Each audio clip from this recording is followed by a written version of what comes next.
Blockchain has become a buzzword over the past few years. In this course, we will take you through the process of building your first dApp, called an adoption tracking system for a pet shop. This course, we are going to cover Truffle, which is a world-class development environment testing framework for blockchains using the Ethereum Virtual Machine, and Ganache, which is a personal blockchain for rapid Ethereum distributed application development.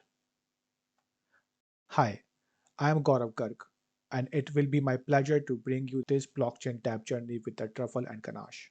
In this tutorial, we will be covering setting up the development environment, creating a Truffle project using the Truffle Box, writing the smart contract, compiling and migrating the smart contract, testing the smart contract, and interacting with the dApp in a browser.